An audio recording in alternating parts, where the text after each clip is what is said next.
ہمیں قبر کی تیاری روزانہ کرنی چاہیے، روزانہ اس قبر کے بارے میں فکر مند ہونا چاہیے۔ اس قبر سے واسطہ ہر کسی کو پڑھنا ہے۔ حضرت عثمان غنی رضی اللہ تعالی عنہ جب قبر کے پاس کھڑے ہوتے تھے تو آپ کی آنکھوں سے زار و قطار آنسو بہہ پڑتے تھے۔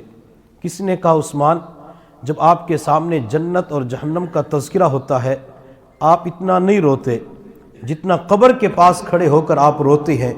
سیدنا عثمان غنی رضی اللہ تعالی عنہ نے رو کے فرمایا، لوگو، یہ قبر آخرت کی منازل میں سے پہلی منزل ہے۔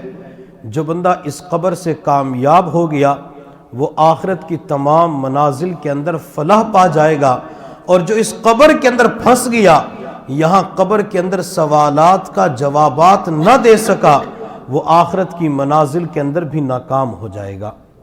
جب بندے کو قبر کے اندر رکھا جاتا ہے تو فرشتے اس بندے سے آ کر 3 سوالات کرتے ہیں، اور یہ سوالات ہر بندے سے کیے جائیں گے، نیک سے بھی ہوں گے، بد سے بھی ہوں گے۔ منکر نکیر آ کر اس مردے کو بٹھاتے ہیں اور آ کر پہلا سوال پوچھتے ہیں، من ربک، تیرا رب کون ہے؟ تیرا داتا کون ہے؟ تیرا لجپال کون ہے؟ تیرا غریب نواز کون ہے؟ تیرا مشکل کشا کون ہے؟ تیرا داتا کون ہے؟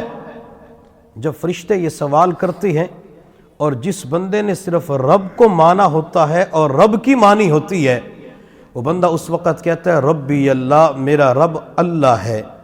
اور جو بندہ اللہ کے در کو چھوڑ کر مخلوق کے چھوٹے چھوٹے دروازوں پہ جا کے سر جھکاتا ہے، کبھی کسی بزرگ کے دربار پہ جا کے سر جھکاتا ہے، کبھی کسی قبر والے کے سامنے جا کے سر جھکاتا ہے، کبھی کسی درخت کے نیچے جا کے سر جھکاتا ہے، کوئی کسی بت کے سامنے جا کر زمین کے اوپر لیٹ جاتا ہے اور چومنا چاٹنا شروع کر دیتا ہے، بوسے لینا شروع کر دیتا ہے، اور دنیا کے اندر چھوٹے چھوٹے خدا بنا لیتا ہے، یہ بندہ قبر کے اندر جواب نہیں دے سکے گا۔ یہ بندہ اس وقت کہے گا ہا لا ادری، ہائے مجھے نہیں پتا کہ میرا رب کون ہے۔ اگر رب کو مانا ہوگا اور رب کی مانی ہوگی، یعنی اللہ کو رب مانا ہوگا اور دنیا کے اندر اللہ کی مان کے زندگی گزارنی ہوگی، تو یہ اللہ کا جواب دے سکے گا۔ لیکن نہیں، اللہ کی نہیں مانی تو جواب دینا مشکل ہو جائے گا۔ اور یہ چھوٹے چھوٹے خدا ہم روزانہ بناتے پھرتے ہیں۔ اگر کاروبار نہ چلے تو کہتے ہیں کسی نے کچھ کروا دیا ہے، ہمارے کاروبار کو باندھ دیا ہے، تو اس کا مطلب یہ کہ اللہ کی ذات کے اوپر یقین ختم ہو چکا ہے۔ اگر اللہ کی ذات کے اوپر یقین ہوتا، اللہ کی مان کے زندگی گزارتے، تو اس بات کی طرف ذہن بالکل ہی نہ جاتا کہ میرا کسی نے کاروبار باندھ دیا ہے، میری بیٹی کا رشتہ باندھ دیا ہے۔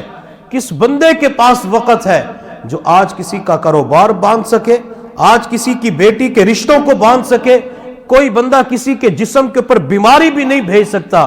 یہ ہم دنیا کے اندر چھوٹے چھوٹے خدا بنا لیتے ہیں، اور اسی کو تو کفر کہا جاتا ہے جب بندہ اللہ کو چھوڑ کر لوگوں کے اوپر یقین کرتا ہے کہ اس بندے کے ہاتھ میں میرے کاروبار کو کھولنا بھی ہے، میرے کاروبار کو بند بھی کرنا ہے۔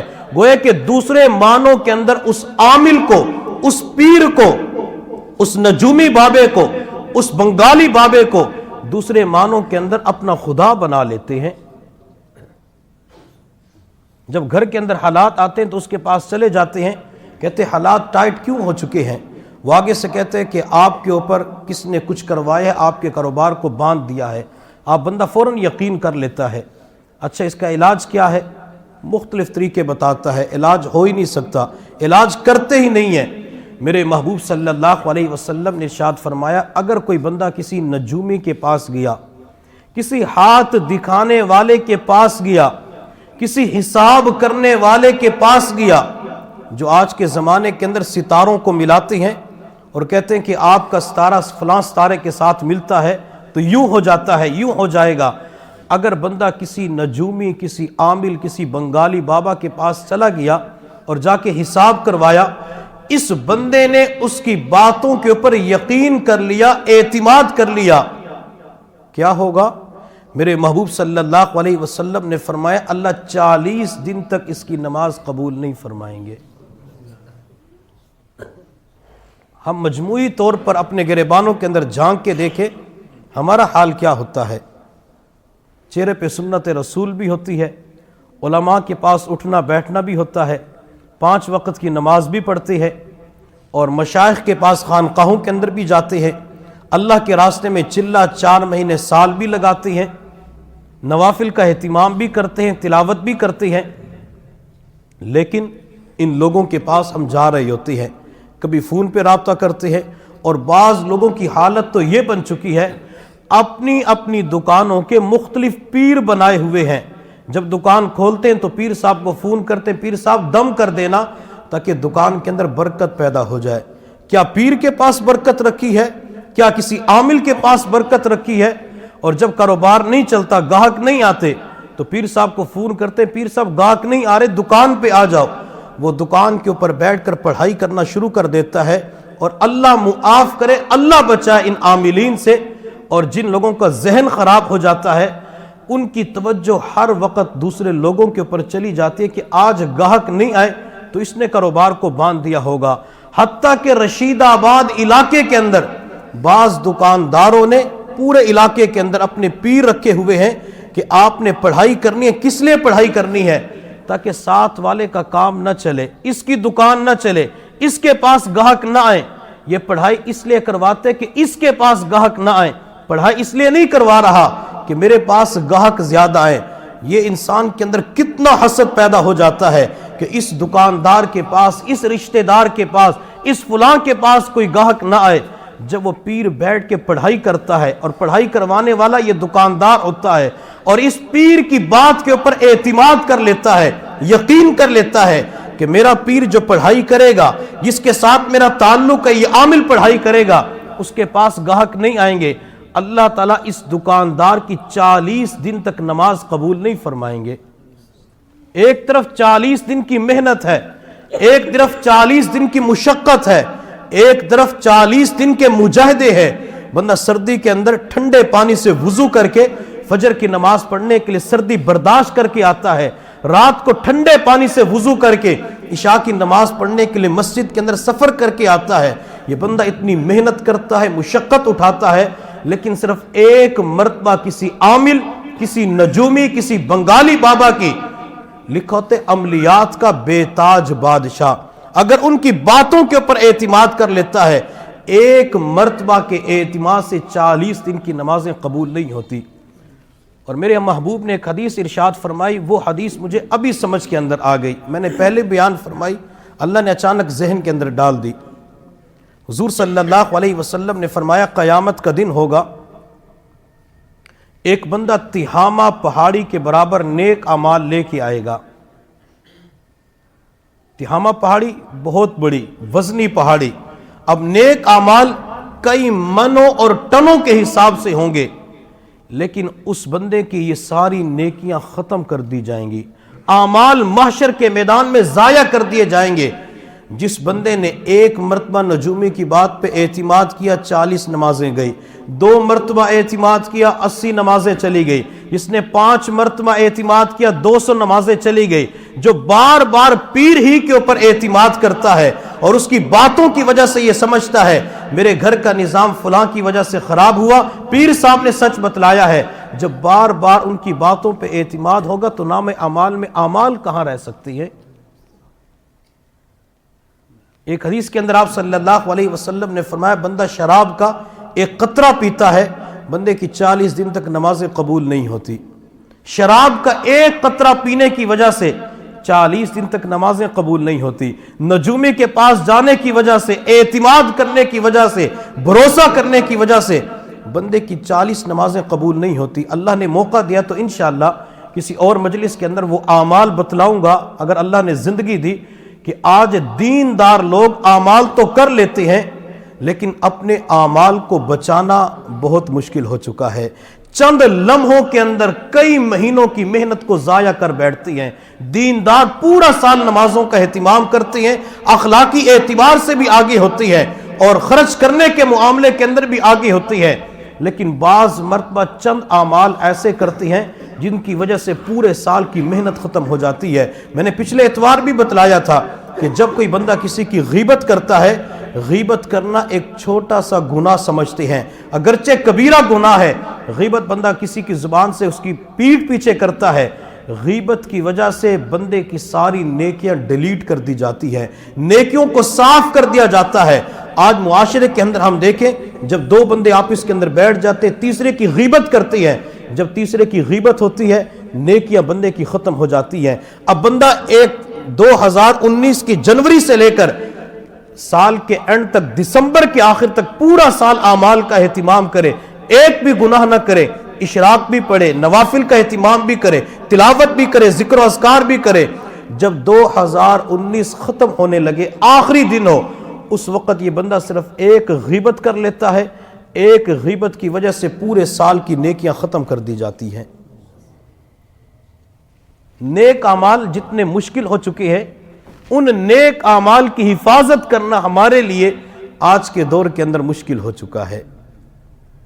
تو جب کوئی بندہ کسی کے پاس حساب کروانے کے لیے جاتا ہے تو بندہ یوں سمجھ لے اس کو اپنا چھوٹا خدا بنایا ہوتا ہے۔ اس لیے اگر قبر کے اندر یہ چاہتے ہیں کہ فرشتوں کو صحیح معنوں کے اندر جواب دے سکے اور یوں کہہ سکے کہ میرا رب اللہ ہے، تو ان لوگوں کے پاس جانا چھوڑ دیں، آپ کا ایمان بھی بچ جائے گا، آپ کی جیب کے اندر پیسے بھی زیادہ آ جائیں گے، گھر کی خواتین کی عزت بھی محفوظ ہو جائے گی، ذہنی طور پر آپ کو سکون نصیب ہو جائے گا، ذہنی طور پر اللہ تعالیٰ امن اور چین عطا فرما دیں گے۔